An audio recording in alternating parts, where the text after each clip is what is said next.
Hey, what is going on, everybody? Welcome to another episode of the Rapid Review, officially in August for 2026. Appreciate everybody joining live over on YouTube.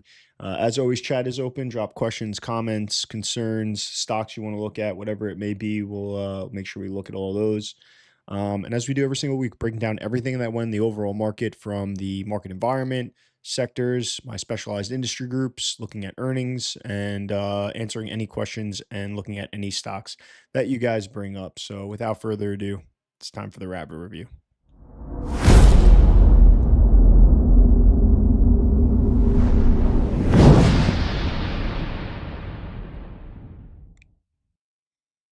All right, what's going on, Chad? What's going on, everybody? Um, all right. So, as you guys know, disclaimer: educational, informational purposes only, not financial investment or trading advice. Let's start off looking at the market. All right. So we'll refresh here. Something just bugged on this. All right. Looking at my market stance, we are in a downtrend. I am showing us at 0 to 20% exposure. When we go over the actual charts, I'll take a look at that. I just want to see one thing, if you guys don't mind. For some reason, I got to take a look. It looks like something happened with my Webby trend and my 50-day trend templates. Let's see if we can bring those up. Check index data. All right, we're going to have to figure out what's going on with the dashboard, why I'm not getting this data on here. But basically, you'll see that we'll kind of talk about the Webby trend when we go and jump over into the actual indexes. So you just don't have the visual here. But in terms of the rally, where are we at? I don't know what just happened to my dashboard. All right. You know what? Let's just do this, guys. Let's jump over and look at the chart. Make it easy for everybody. This way we can talk about what's going on directly in the trend. All right. So in terms of rally day, Thursday was the rally day. So we have that over here and right there. That is going to be day one of the rally. If we're looking for a follow through day, we're looking at the earliest for one to occur, which would be day four. Day four is going to be on Tuesday. So Tuesday would be the earliest we can get a rally day. And we're looking at the same over on the S&P. Now, in terms of the Webby trend, we are living below the 21. So we're in a downtrend on the Webby trend over here. We're choppy still on the NASDAQ. We've been popping up and down below it and haven't really been able to kind of hold below that. And then on my 50-day moving average trend, we're looking at choppy on the S&P and downtrending on the NASDAQ. So just to simplify that kind of stuff for you. Performance for the week. Well, first we'll talk performance for the year. So the NASDAQ has been up about 11.5, 12% for the year. So they're leading out the year. Dow 9.2%, and the S&P like 9.5% on the S&P. So just so you get a look at, one of the things I always say, if you're not beating the overall market, then you're kind of wasting your time trading. So hopefully you guys are all beating the overall market. And if you're not, that's just something to strive towards. For the week, though, we're looking at the NASDAQ was up 1.59% on higher volume, closing near the highs of the range. The S&P was up 1.05%, closing near the highs of the range with volume not above average, but higher than the last 2 weeks. And then we have the Dow closing in the upper half, close to mid-range, up 1.04%. And then Russell closing in the bottom half of the week and up 0.05%. So green across the board on all those areas. And then when we look at what's going on with the moving averages, we got the NASDAQ below the 50, the 10, below the 50, below the 21, but above the 10. So at least we reclaimed the 10-day moving average, something positive to look at. And then when we look at on the S&P, the S&P was able to retake the 50, the 10, and the 21. Currently, we have them sitting in reverse order. We have 10 below the 21, 21 below the 50, given how the trend has been going. So if the trend can start continuing upward, we'll see those reverse, both holding above the 200-day simple moving average. All right, so we'll talk distribution and then we'll get back over to these charts and start looking at just the overall trend. So I know for a lot of people, they kind of stop looking at distribution days to keep things very, very simple. I always keep them as like an ongoing thing, where I am just constantly looking at distribution days. They don't just eliminate from my tracking and I let them fall off naturally. Um, so here we go. Added this week, we had a distribution day on the S&P on Wednesday, the 29th. And we did not have anything expire. And then added on the NASDAQ, we had Tuesday, the 28th, and then expired was 623 over here. Next week, we'll see 2 more days drop off on the NASDAQ. So that'll bring this count, if we don't gain any, down to 5, and then with the S&P down to 6. So starting to see them kind of dwindle off, which is positive. And again, I do apologize. Something happened with my dashboard just literally just now, because this was all populated before, where I'm just not seeing the actual percentage wise of what's going on over here. So I'll get that fixed up this way we have that all ready for next week. All right, so let's jump over to the chart again and let's start talking about this trend. Like I said, guys, any questions, comments, concerns, stocks, please throw them in the chat. Makes this a lot more fun for everybody, and hopefully helps me help some people out. All right, so with the trend, very, very interesting week. We started off last week, things did not look good at all, right? Now we had kind of Monday, we had that gap up and then completely reversed down, breaking lower.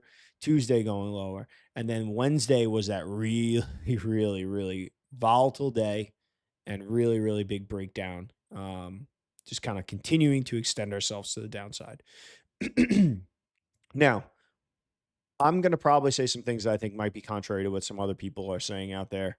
I know that's completely fine. At the end of the day, we don't really truly know where this market is going at this very moment.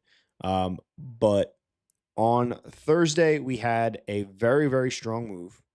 We had a rally day, and everybody's calling this an expectation breaker. I completely disagree with that being an expectation breaker. At this point right here, we were very extended to the downside. We were very far below that 50-day simple moving average. We have seen a slew of dates towards the downside.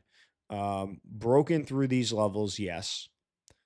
But if you know anything about what goes on, especially if we're downtrending or breaking things to the downside, things tend to get a little whipsawy. Things do tend to snap back at us, and we saw just that. So I looked at this much more as a reversion to means than anything. Now I know people are going to sit there and turn around and say, "Well, what about the news? What about the this going on? What about that going on? What about with the Fed meeting and what happened on Monday and what happened?" Oh, like all these, I don't care. I really, truly don't care, because to me, it's not the news, it's the market's reaction to the news, and the reaction to news is the price action, and that is all I care about. You will drive yourselves absolutely nuts if you trying to talk and figure out all these different things, because you got one person that may be talking about Fed, one talking policy, one talking about interest rates. You got somebody else talking about conflicts and wars and things going on. You got other people talking about inflation.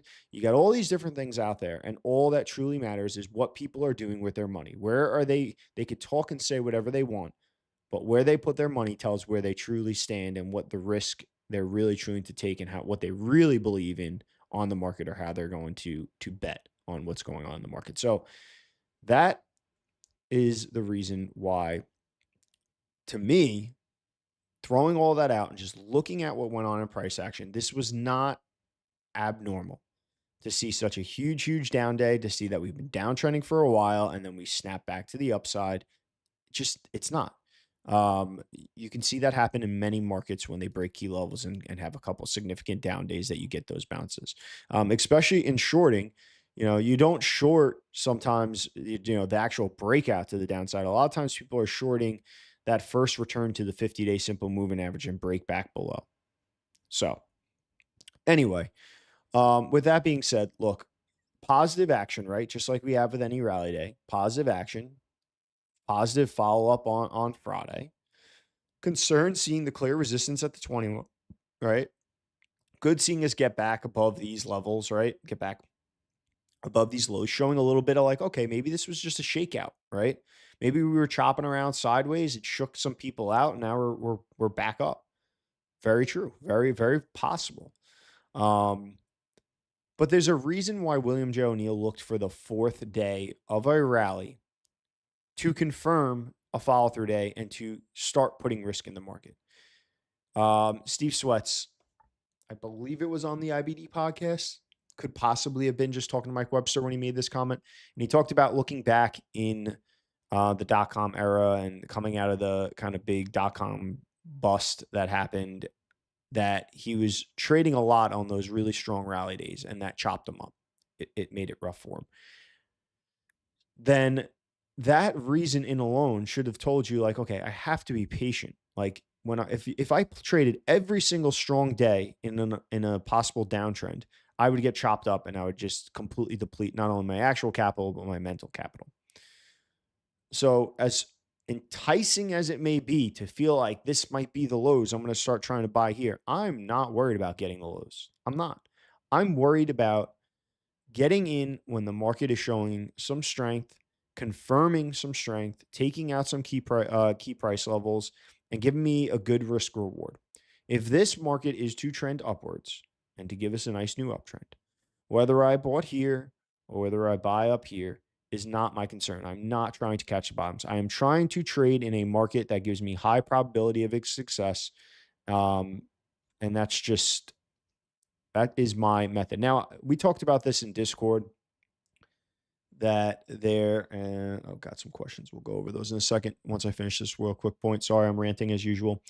We talked about this in Discord, right? Somebody down here putting on some long positions because they're a short-term swing trader and they're looking at a reversion to the means type of move, and they're probably taking quick profits into the 50, and they think this is a good risk reward opportunity. Completely understand. I'm not saying that. And there's going to be a lot of different strategies and different approaches. But for how I trade, for the person who is a swing position trader looking for those easier dollar markets like this, not looking to just trade every little move, not looking to trade every market, looking to get, right in here, you can make your year just in this few month time span. I'm willing to be patient and let this play out and let the market start to hopefully follow through and confirm itself before I decide to start putting unnecessary risk. Have I lost you guys now?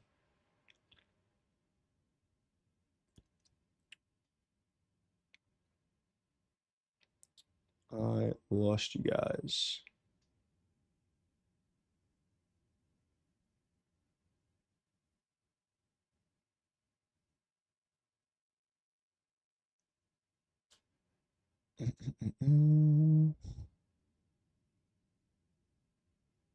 Okay, we're back. All right. Sorry about that. Internet gave out for a second. So, again, I'm just not, I don't know what cut out because when I noticed it, but I'm just not looking to get in on something. All right, cool. Thank you, Chad. I'm not looking to get in on something, trying to catch the bottoms. I'll sit back and I'll wait. And if this market's going to go, even if some of these names and these leaders go on, what is going on with my internet? All right, we're back again. Guys, I apologize. I don't know what is going on. My internet just keeps bugging out. So I apologize for that. Looks like we're stabilized now. All right. Hold on 1 second. Stand by, guys.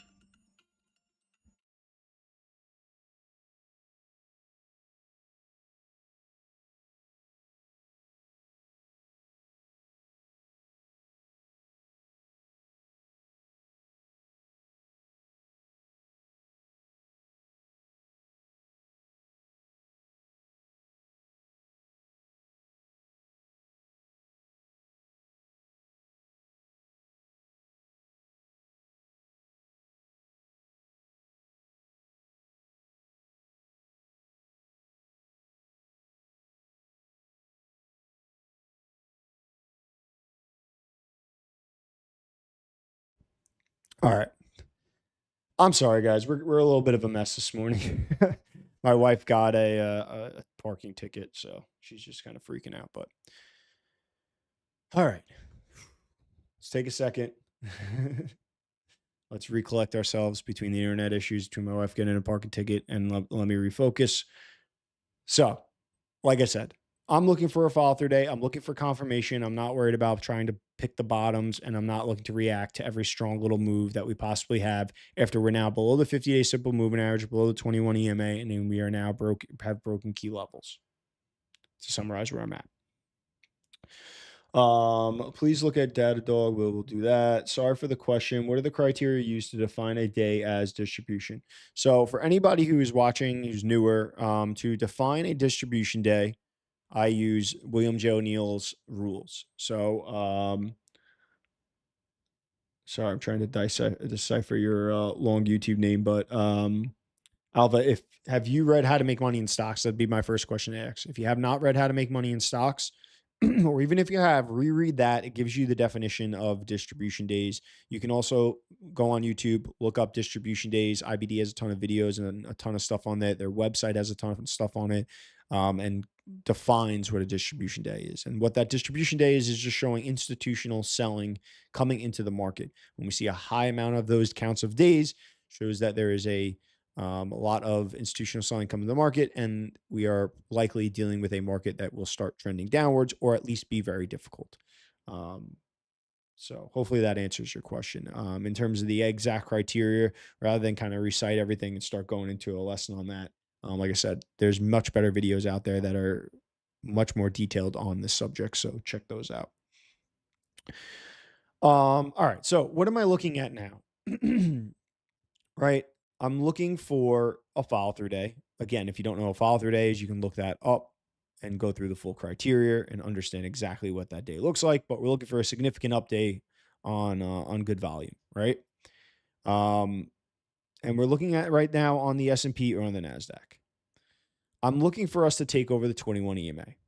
That is another key level that I want to see us take out because we've gotten resistance there. And then I'm looking at the 50 SMA. Those are the kind of the three levels to the upside right now that I'm looking at. This price range right around here, and it's kind of looking at the tops of this range. It's not specifically just this 26 261, just that area, but just in general in this range, I want to see us break above that. Those are kind of those three levels that I'm looking at. The low, right? The low of Wednesday is now the real key area to watch. And then as we start getting further down below that, it starts to look at like these October high price levels, April lows, kind of this range around here in the 200. So that's where we're looking upside, downside. On the S&P, it's kind of similar, a little more tighter action, but still looking at the lows here and really looking at the highs on this side. And can we hold those moving averages? This is kind of the levels that I'm looking at to the upside. So, but again, the big thing here is patience.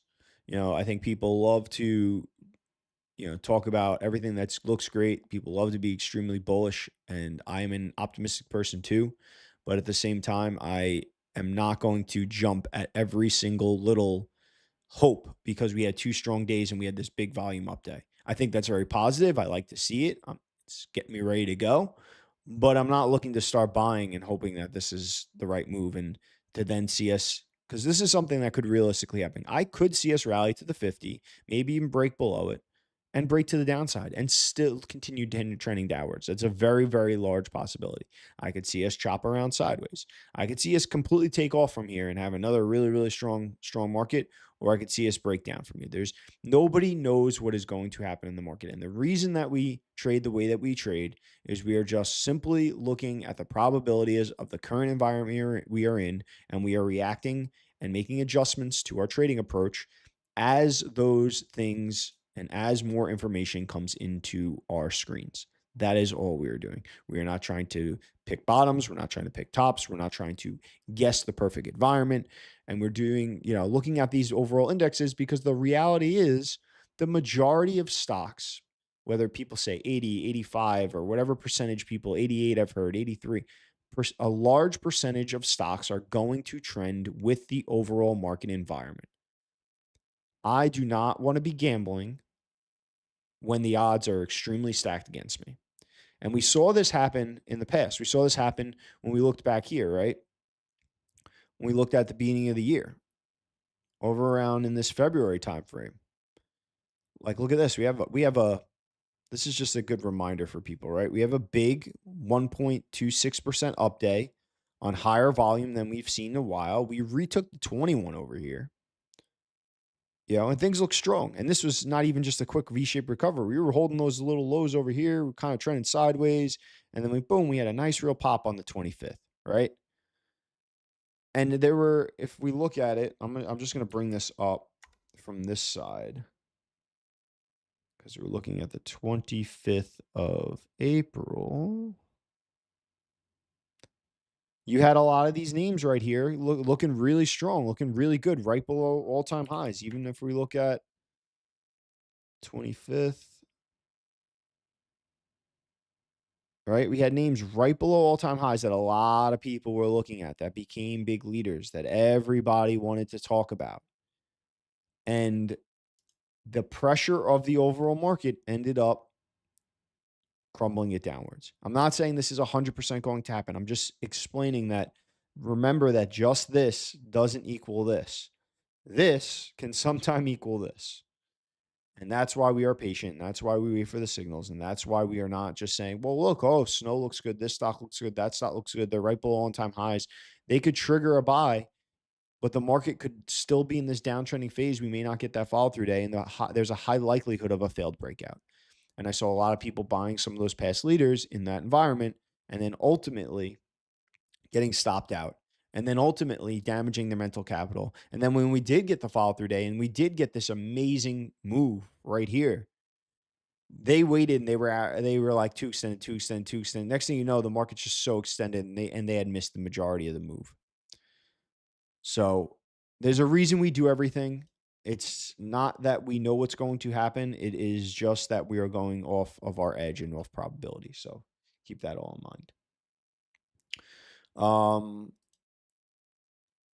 All right. I spent a good amount of time on the overall market. Hopefully everybody kind of understands my stance. Everybody understands a little bit where I'm at. I'm not saying this market is going to crumble. I'm just saying we need to be a little patient because these two strong days, there's a lot of noise going on. That doesn't necessarily mean this market is ready to go. And we got to wait for those signals and not try to call judgment. If we do get the follow through day, you put money to work. Be prepared because you do not want to get caught flat-footed. Because what happened here on April 8th, and this happened on both indexes, right? We got a follow-through day, or on the NASDAQ, technically a follow-through day in spirit, as Webster would say, or follow-through day like action. And we saw now these names move, and people were, because they had gotten so beaten up here, the people were kind of like, I'm going to wait, see if this holds, see if we can hold the 50. And guess what happened? They got left behind. So there's a reason to all the madness. And again, if you are somebody who does not understand a lot of the approach and the way I am approaching this, please take time, read How to Make Money in Stocks. I have probably read that book close to 20 times. I've listened to that book God knows how many times. I have heard that book probably over 30 to 40 times in an audiobook form. And I learned something every single time. So that's a lot of where my philosophy on the market is and how I approach the market. So if you have questions, that's probably going to get you most of the answers. All right, let's get back over and we'll talk a little bit about the sectors, which I have a feeling I lost. Did I lose connection? No. Okay. So we still got sector data. It's just the index data that looks a little messed up. So sector-wise, consumer discretionary had a very good week. Communications had a good week. Energy had a good week. When we're looking at just what's going on in the overall rankings, energy back in the top. Technology still hanging in there. Hasn't completely fell over. You got healthcare, industrial. So you're seeing this. This is more your longer-term ranking, especially in markets like this. We could see this kind of really change over time, especially if we tend to trend downwards. So we'll keep that in mind. But let's jump over to Deepvue. For those you don't know, I am a Deepvue partner. This is a tool that I use for all my stock analysis, screening, fundamental analysis, technical, everything. So let's jump over to sectors and we'll go sector by sector through what's going on over here. We'll reset this and we're going to go by what I'm going to do is let's go 3 months.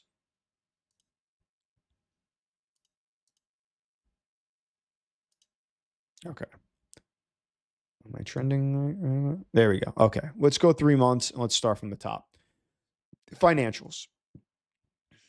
Financials has been very, very strong, very, very healthy. We broke out of the space, moved up to all-time highs, and we're looking at this on a daily. We're hovering right around those all-time highs. We've kind of taken a pause. Nothing, nothing here that really is concerning. This looks really, really strong on a 3-month time frame. I like it. Healthcare. Healthcare was very, very strong. Healthcare broke out and kind of reversed. It found support at that 21 EMA. Love to see it. Nothing completely broken here. This is trending upwards. This is a group to pay attention to. Energy.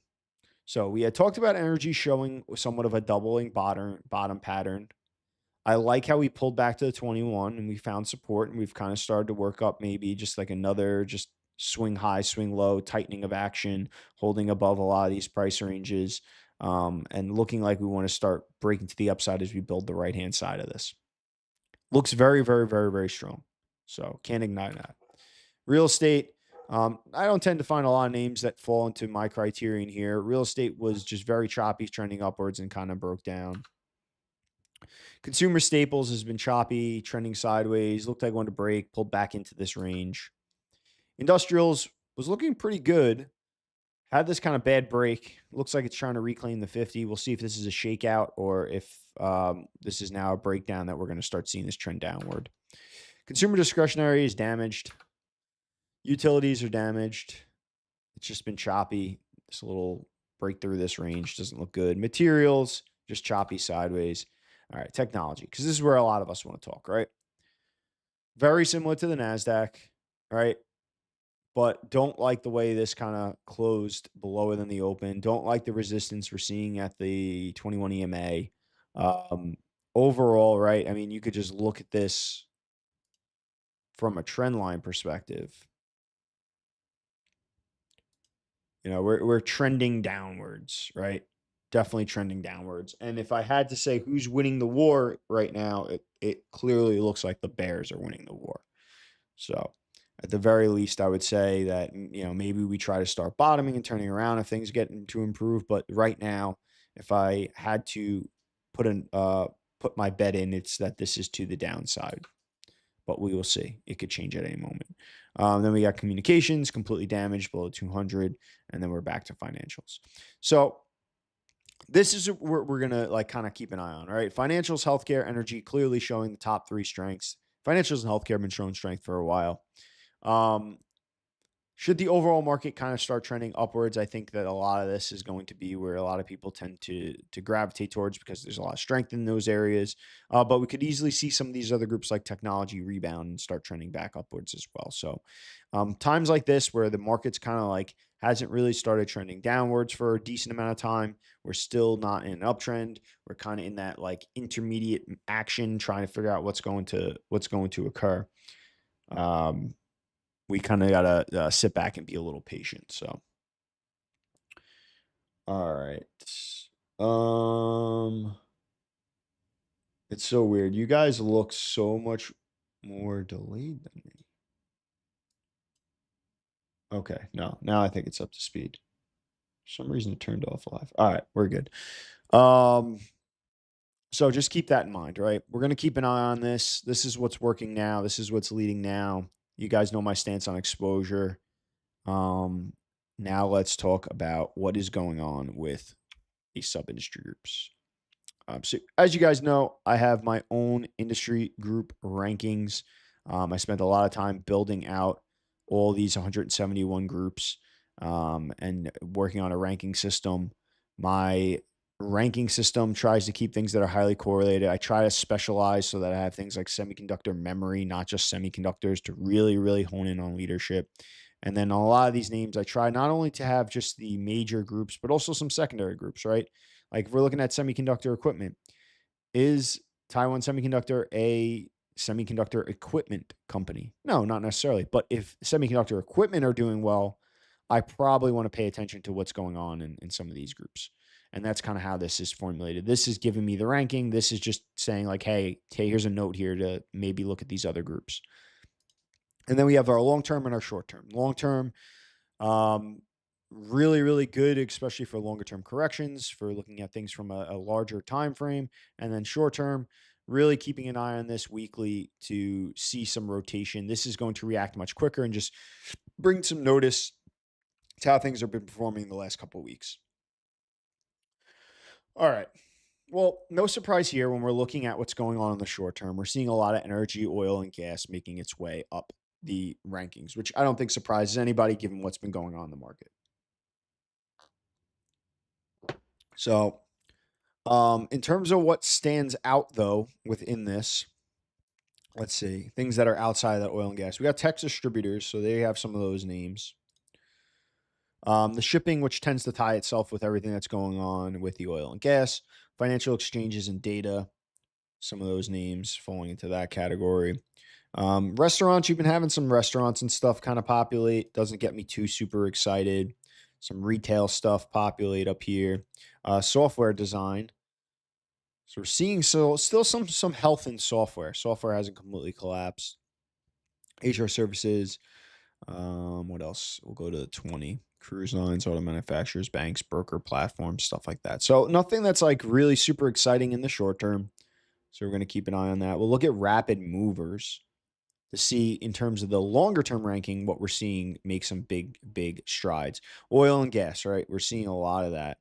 But something to note, you're seeing these IoT smart devices, edge computing stuff that kind of made a decent jump still out of the top 40. AI software trying to make some movement. Software, a lot of software floating around here, some defensive plays in here, oil and gas. So from the text perspective, software does seem to be something worth paying attention to. From the decelerating stuff that's getting crushed, it's a lot of the stuff that was prior leaders. A lot of the prior leaders, right? LiDAR, quantum wasn't necessarily a prior leader, but stuff that was showing a lot of strength. Space, energy storage. Some of these things that looked like they were trying to turn around, a lot of them getting hit. You can kind of see all those on the screen. And then this is going to be for the week what we ended up coming out with. As that loads, you can see the weekly performer. So we did get a strong bounce in a lot of these names, right? But the big thing is a lot of these names and a lot of these groups are pretty damaged. So again, seeing that kind of bounce doesn't necessarily mean we're bottomed. It's positive, but it also could just be a reversion to means. So keep that in mind. And then some names floating around over here. Memory did get hit overall. So, look, here's the thing with a lot of this sector industry group analysis, when we get markets like this, it gets a little harder. This becomes very easy when we're in a long term correction. It gets very easy when we're going like 1 or 2 months into a clear downtrend where stuff starts to stand out a little bit more, right? MU, SanDisk, memory was so clear when you started looking at things as they started getting into February, as they started in March. Like things got clearer and clearer and clearer the longer we trended downwards. And that's one of the beauties of CANSLIM and coming out of correction, create some of the greatest and easiest opportunities. So yeah, we're going to just keep an eye on all of this. Hopefully this gives you a general idea of what's going on out there, but we're going to keep an eye on all of this and see um, if we get a longer correction, what really surfaces to the top. And if we turn around from here and things get strong, we're going to have to see what starts pushing and leading the best. All right. Other than that, news, there's nothing coming on the news, right? We had the Fed meeting this past week. Earnings wise, you could see we're in the height of earnings. There's just a lot of earnings, and this is going to create a lot of volatility. Could it be a catalyst? Absolutely. Could it be a catalyst in either direction? Absolutely. But you guys can kind of get a gist of what's happening and how things are showing just by, if you want to pause this, screenshot this, and take a look at what's kind of reporting through the week. You could also do this through a lot of other platforms as well. So, all right. Let's get into it. Let's just start digging into some of these charts.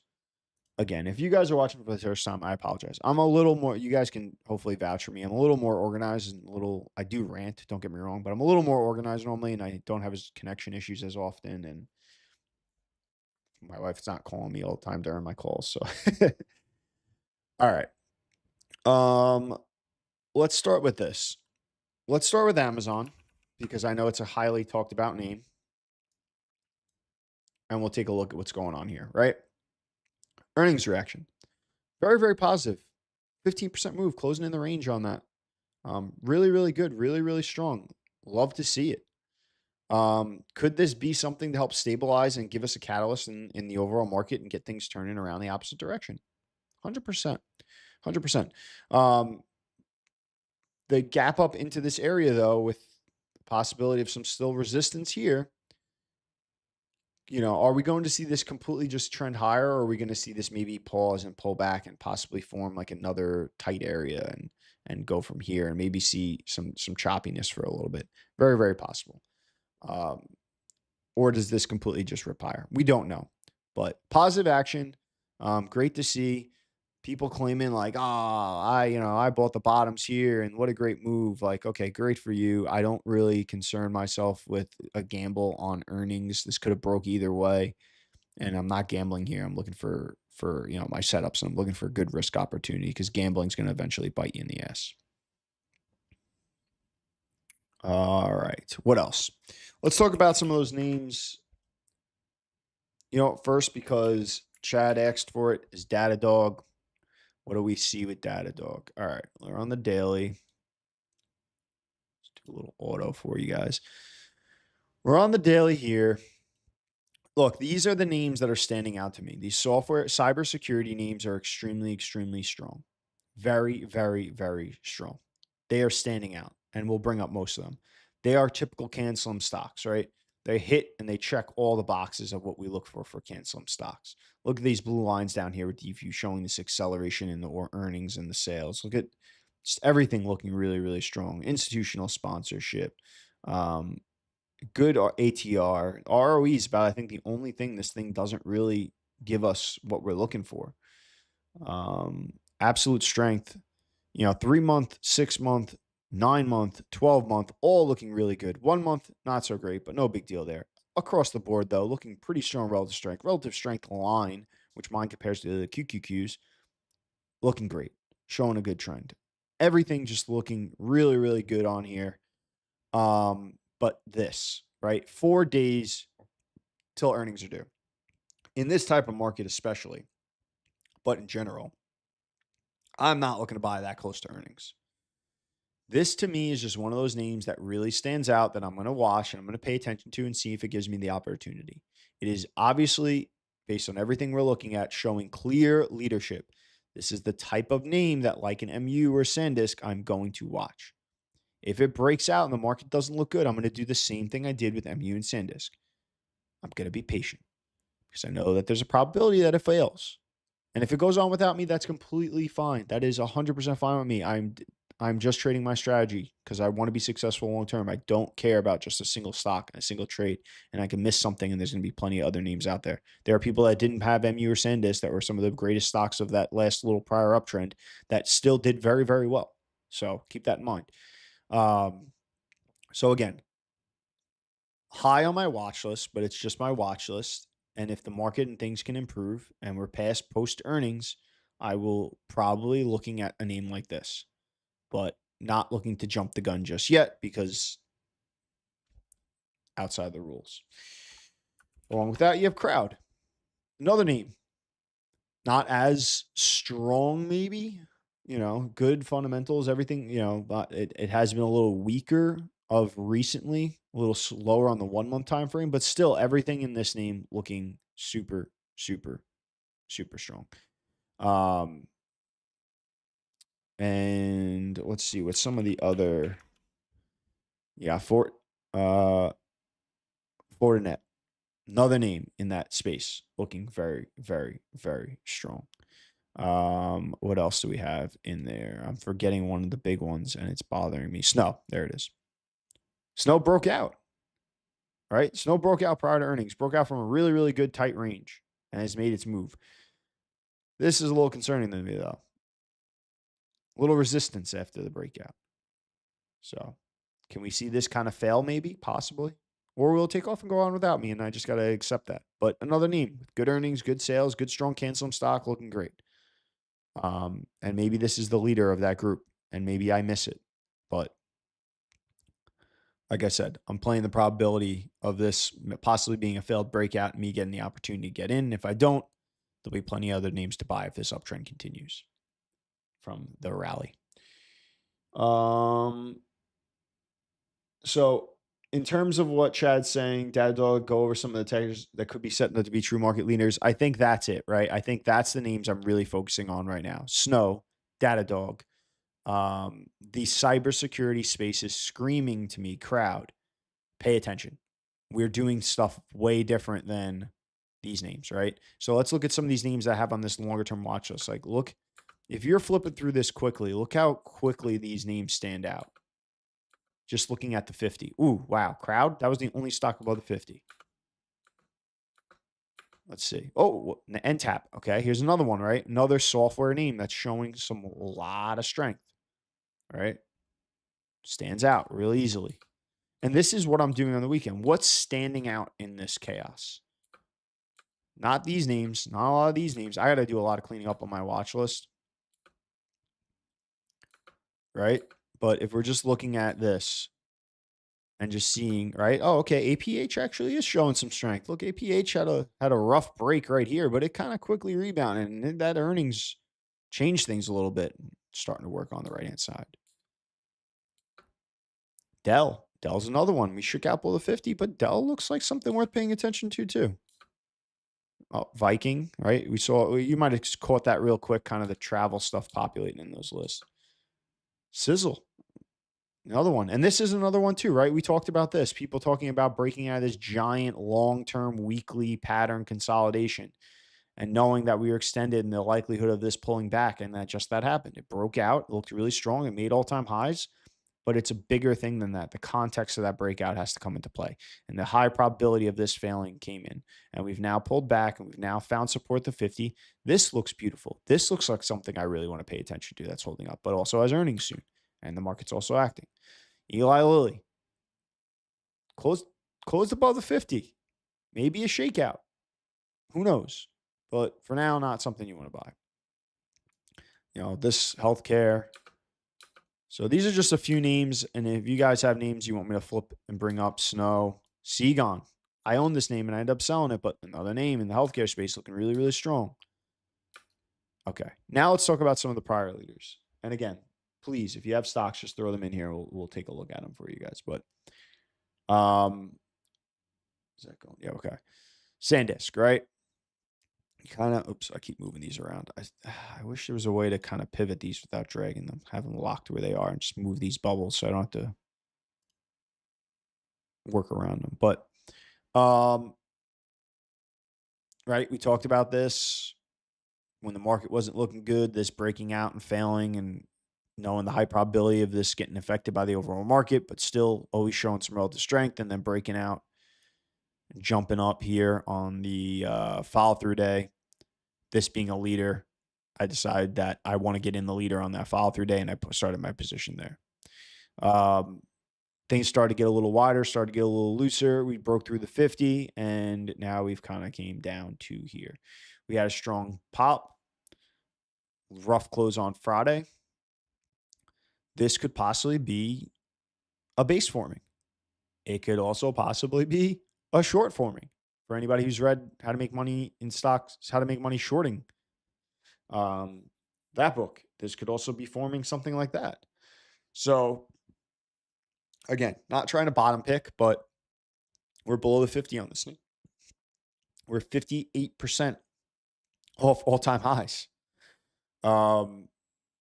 So, keep that in mind. This has gone on a long move.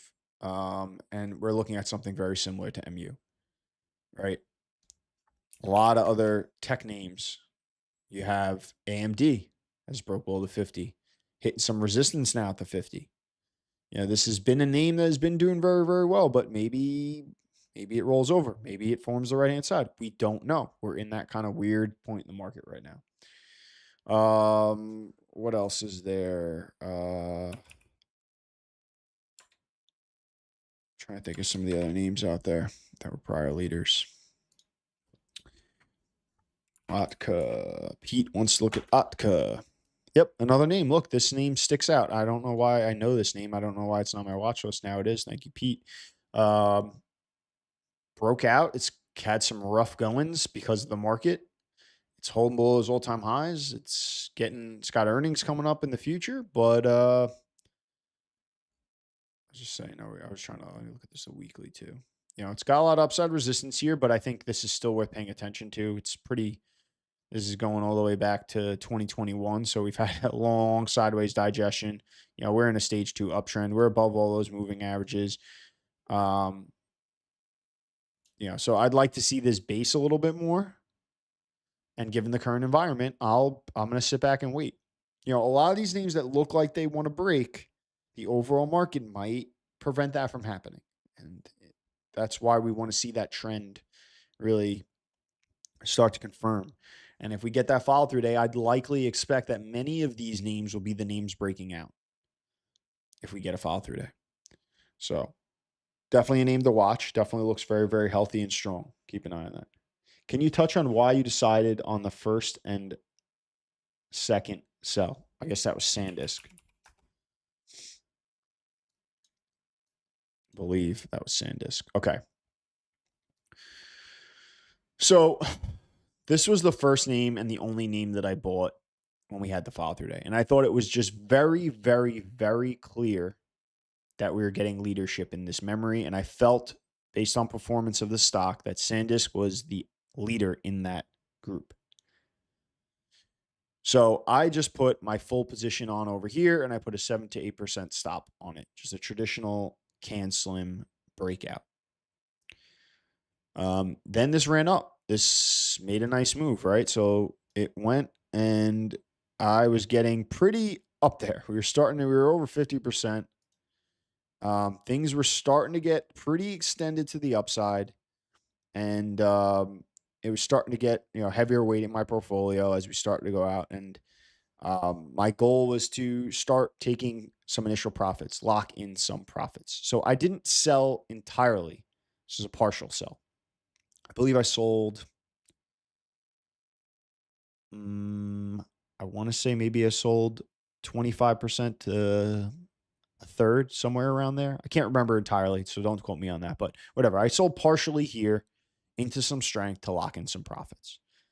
Market went on a little higher without me, no big deal. Selling into strength is something good. I still had plenty of my position. We pulled back into the 21, and then we bounced, and I added that right back. Which ironically, I basically added pretty much where I bought. But whatever, this is part of it, right? You want to take some profits into strength. So added back off the 21 EMA bounce, the first pullback that we had. And we rallied and rallied and rallied again. We broke through these levels. We started getting higher. My weighting in my position was starting to get a little big. And we saw some resistance to the upside day to day. And I was like, you know what? I'm going to pull a little bit more off. Just lock in some more profits on the way up. I just got this nice little run, this nice little rally. Everything broke through these levels pretty good. And the market did another pullback. Now, things started to get a little sloppier. The June market also was part of what kind of played into how the market was starting to act around this June level too. If you overlay this, what was going on in the NASDAQ, we had a pretty rough break too on that day. So that also led to some of the decreasing of exposure that I was giving myself. We did find support at the 21 EMA. I did not add here because of just how the overall market was acting. Things were getting a little choppy. Things were getting a little rough, and I still had a decent position in it. So my plan was, instead of adding here, just to kind of let things play out. And then right here, things start to get sloppy, right? We start to see we break, we pull back, we break, we hit resistance. So we saw twice getting resistance at those highs. Things starting to get wider, things starting to get looser, things starting to get sloppy, the overall market being choppy as it is. And at that point, I said, all right, we got a high flying name that has gone on a very long run. And I got lucky. I believe I did sell this day because I know I moved this. I think I sold on 26th. The market was acting poorly. The stock was starting to get choppy. We were starting to see some resistance up here. And on this day, I said, all right, I'm just going to close out my position. I normally like to ride it, but to ride the 21. But given all the other things going on in the overall market, I decided that I was going to start reducing my risk, um, and sold my final piece. And then things started to get really choppy, and I kind of got, my rules worked. But at the same time, I didn't know that we were going to break down the way we broke down. I thought things were just going to get a little rough for a little bit. And I just knew mentally I just wanted to lock some things in, because I also knew we've had now a couple tests of that 21 EMA. All right. We've now had 3 tests of that 21 EMA. Another test is likely going to lead us to some sort of a base. I'm not saying 3 exactly is what causes that, but we're starting to get a little later in this run up, where the likelihood is we're going to at least pull back below 21, and we're going to try to form some sort of a base. The base didn't really come. We broke down. Things have gotten pretty deep. But at that point, I said, I'm going to lock my profits. If this does base, I'll get back in. And the same thing happened. I had traded earlier in the year. I had bought, I believe right here on this day, January 2nd, that was the first stock I bought this year, was SanDisk. And it trended upwards, and I forget where I sold. Maybe somewhere up in here. But the same thing, the overall market started to get, actually, no, maybe I sold early February. I think I sold breaking the 10. The overall market started to get rough, and then I kind of sold in there. So it's not just the stock. I also pay attention to what's going on in the overall market environment. I pay attention not just to the 21 EMA, but how many times have we tested the 21 EMA? How long up on the run is this? What is this stock in its life cycle? To help me to manage my risk. Guessing a profit for the first sell. Yeah, absolutely. Profit for the first sell, profit for the second sell, / reducing my position size that was starting to get pretty heavy between just a trim and then another add, and then the stock itself just growing and starting to become a big chunk of my position. And knowing that we have a high ATR stock that could possibly create some real strong emotions when I see that thing rip back and break below 21, right? Like when I sold over here, did I want to watch a 14% move to break the 21 in a very, very large, huge position in my portfolio? Or do I want to trim to reduce my emotions and then ride the rest? So a big piece of it, right? You want a part of a huge part of trading people forget is psychology. And a huge part of trading is being able to keep your head on right. And sometimes that means knowing yourself and being able to say, when I got a giant position that has grown, that has become a large part of my portfolio, that is a very high ATR, that could easily make a healthy pullback to the 21 EMA, and I look at what that will look like and think to myself, can I manage that without getting emotional? And I start to get like, probably not. I'm willing to trim to make it more manageable for me. And people say, well, that's stupid. That's stupid. The stock taxing, fine. You should write. That's fine. But everybody's got a different trading style, because I want something that I can do repeatedly. I want something that I know is going to allow me to can be consistent and to trade soundly and to still outperform the market. So that's my approach.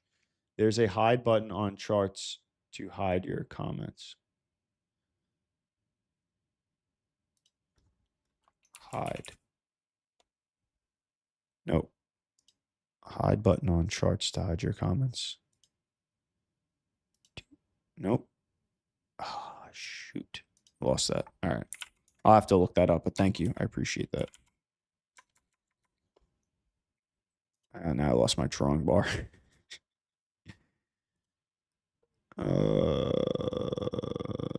Show drawing palette.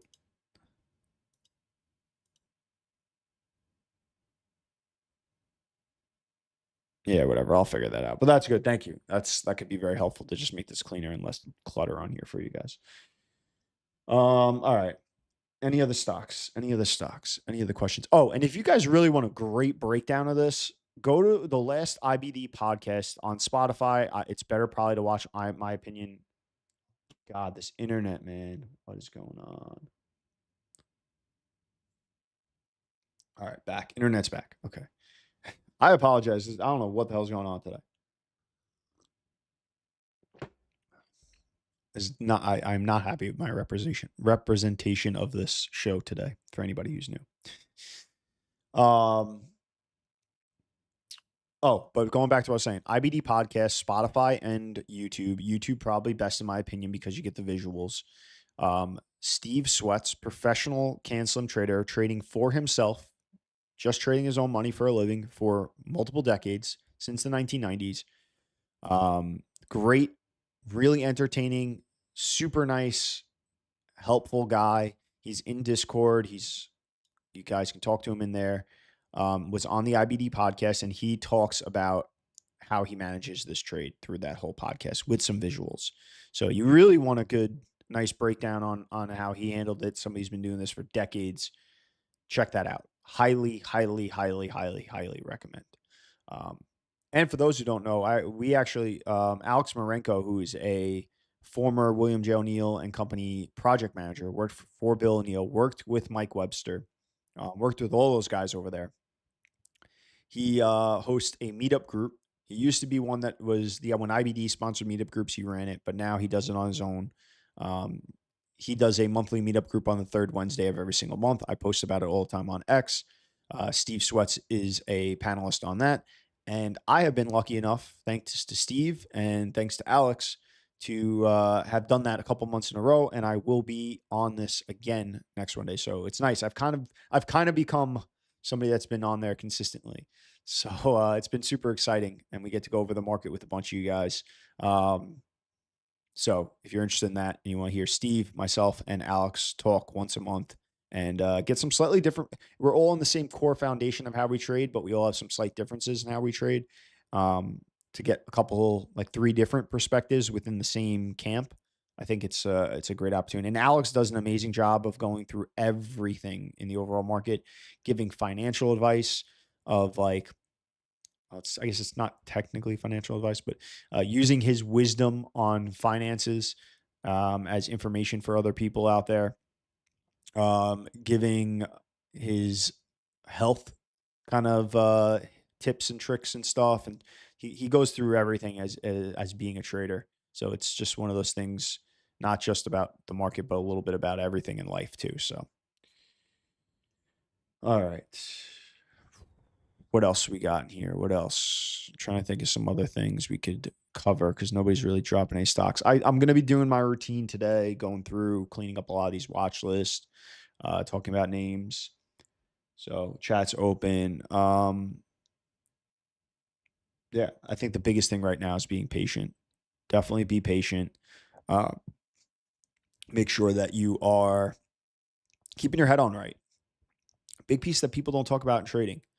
There's a lot of people that have all the rules, right? They follow all these top traders, U.S. investing champions, all these people, right? And they know all the rules, and for some reason they can't perform well. And some people will sit there and blame the strategy or blame the teacher. But when you really dig down, a lot of times it comes into psychology. When you do some post analysis and you look at your rules and see what you did, you find out, wow, I didn't actually follow my strategy. Or, especially for newer traders, you don't realize that there's pieces that you're missing. One of the things that really hurt me was choppy environments used to kill me because we were still technically in uptrend and I still saw it as a green light to buy. But I didn't understand the context of the uptrend. I didn't understand the context of the probability of my breakouts working. And I saw things fail and I got stopped out and I was very disciplined in my stop losses, but I didn't realize that I was over trading an environment I shouldn't have. And I through post analysis started to learn that, and through study learned that over the years. So keep that in mind. All right. What else we got? Anything else? Anybody else got questions, comments, concerns? Talk to me. I'll leave the chat open for a second. I'll put out some little thoughts while I'm here. One of the things I kind of talked about in Discord, I had a friend talk about he's a very smart person. He understands technology. He has been building an AI to help him find small cap stocks with big upside, based on the financials, based on the books, based on news and a lot of other things. And we kind of had a conversation about buy and hold, and especially for people that are newer in here, I think this is a good conversation. And the example I used was, let's just say at the time that Meta IPO'd, you open up an account and you decide to start putting money into the market. Let's say you pick Meta and a bunch of other names, and let's just use a round number of about 15 years. And let's say Meta's performance for an IPO, if you were to buy on that time frame over those 15 years, despite having some real rough times, some big corrections, everything that worked out over the long term, has been up over 1,400%. Let's say you have 10 equal weighted names. Let's say you pick 3 of those names are performing in that 14 to 1,500% return. One name, let's say you pick, is just absolutely crushes it in that 15-year time frame from the IPO to now. You were up 4,000%. And let's say you had 2 that were even better. You're up 2,000%. So you have 6 names up over 1,400%. Right? Sounds great. Sounds like you're killing it. Absolutely killing it. Then you have 2 names that you just, they didn't really do anything. They were basically flat. No loss, no gain, just kind of sitting there flat. And then you have 2 names out of all 10. You happen to pick just 2 that just didn't work out. One of them didn't get crushed, down 40%. I mean, it got crushed overall, like for our strategy, but down 40%. But for a buy and hold person, that might not be the biggest concern. And then you got one that kind of got hit bad. You picked it wrong. 1 out of 10. You're like, what's the big deal? 1 out of 10. I picked essentially 8 out of 10. I picked that were okay, and 6 out of 10 that were really good. I picked one bad name. It's down 80%. You compare that to had you taken your money and put it into QQQM. Long term. Put it in there, left it. You would have underperformed QQQM. And I think that shocks a lot of people. And I know not everybody in here is in the buy and hold, and I think most of you do understand this, but I know sometimes we get some people that are newer, or sometimes people that are in earlier, and you're going to hear a lot of noise from a lot of people. And if you don't have an understanding of the mathematics and the things behind it, it can be very easy to kind of be like, am I doing the right thing, or should I be doing what, picking some names and just holding them for the long term, and will I be better off? And I suggest don't take my word for it, do the math yourself, but just think about that. You pick 10 names and you pick 6 of those names that perform better than Meta over 15 years. 2 that just are flat and 2 that get hit. You would have underperformed the QQQMs. Compounding is extremely powerful. Extremely, extremely, extremely powerful. And the consistent performance of the QQQs, the ability to dodge those 80% dips in a single stock, ends up performing much, much better. And this is why most people struggle, especially with buy and hold, to beat the overall market. Not only that, but you got to remember, most of these big cap movers that are, long-term big winners are what the QQQM is made up of. It's like the NASDAQ 100. So you're getting exposure to those names, but you're not getting as much risk to the downside. And I think if you're being honest with yourself and you're picking 10 small cap names and expecting in 15 years to see what that performance is, the likelihood of even getting 6 of those to be big long-term winners, especially of that size, is not very big. Not very big. And then you're not also talking about the stomach that you have to sit through some of the corrections. Because even if we look at Meta,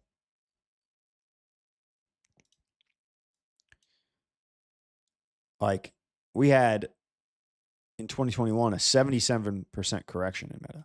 Over here, 40% correction, right?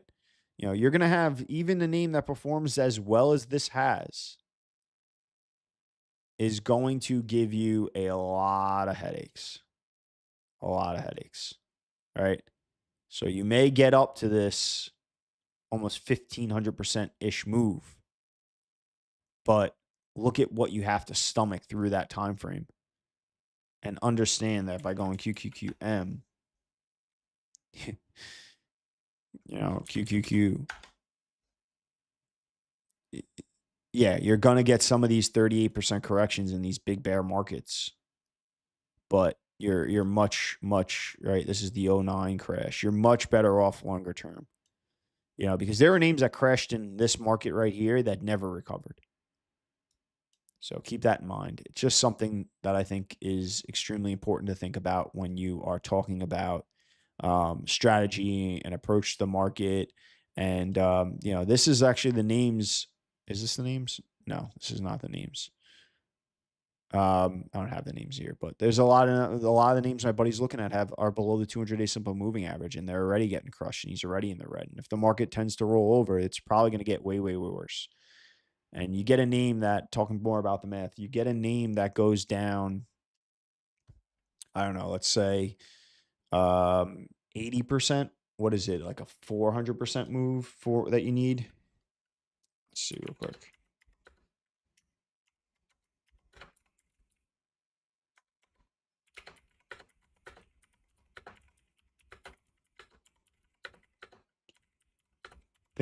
I think an 80% needs a 400% move to break even, if I'm correct.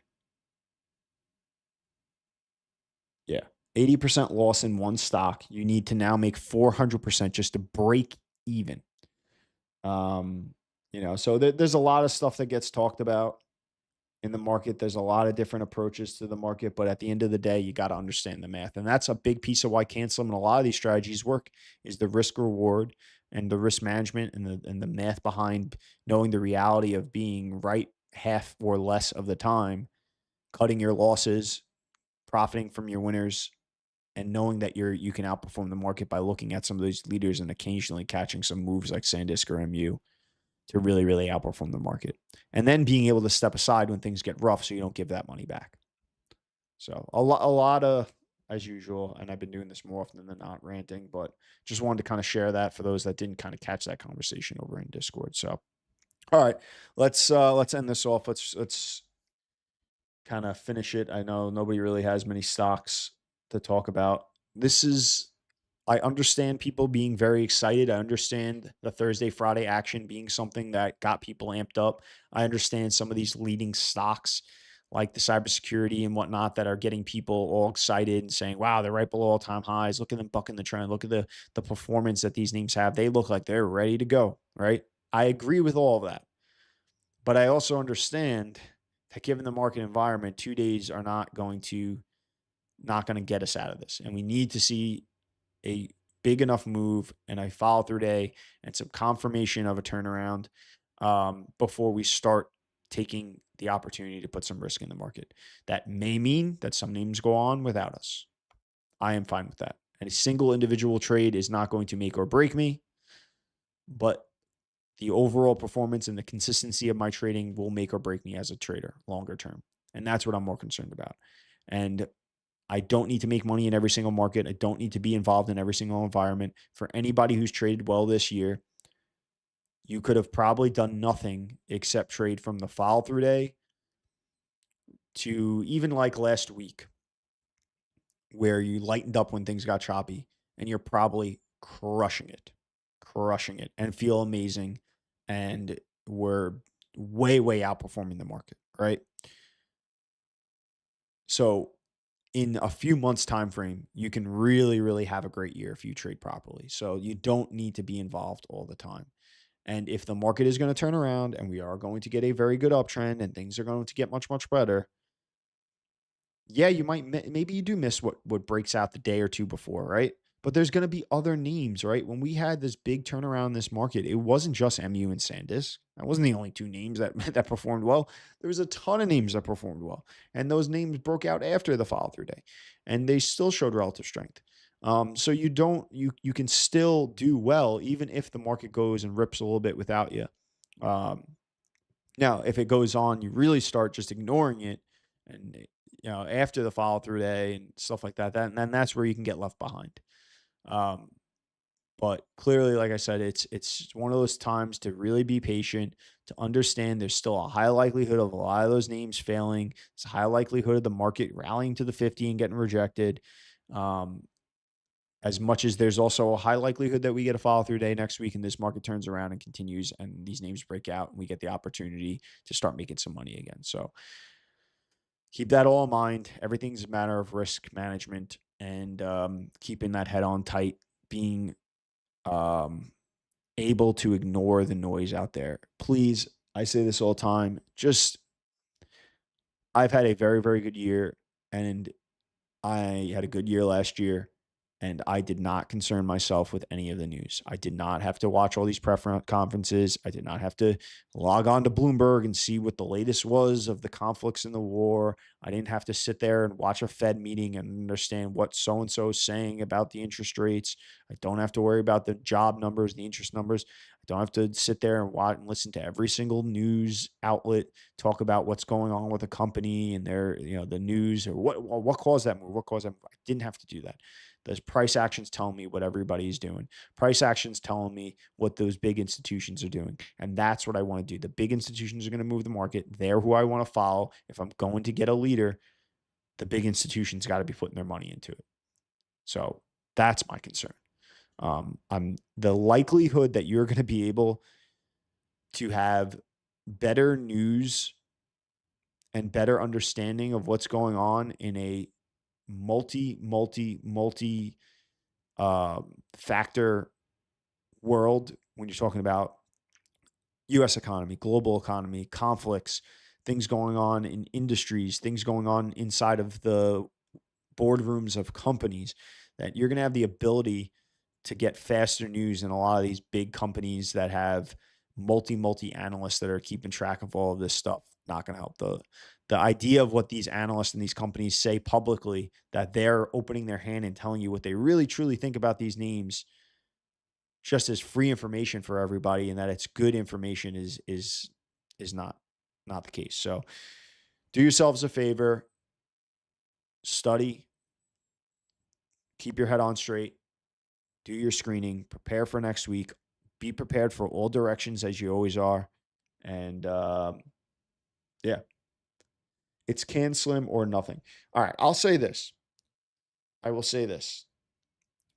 I do not believe it's CANSLIM or nothing. I think CANSLIM is one of the easiest strategies to get involved in because so much of it is laid out and the rules are all out there for everybody. And you read a couple books and you get basically the foundation of it. There's hundreds of videos, thousands of videos out there. There's so many courses, webinars, and people out there sharing CANSLIM information. I think it is one of the easiest to get into and understand. I think it is rooted in all the principles that really truly make the market work and the market mechanics. And that's why it works.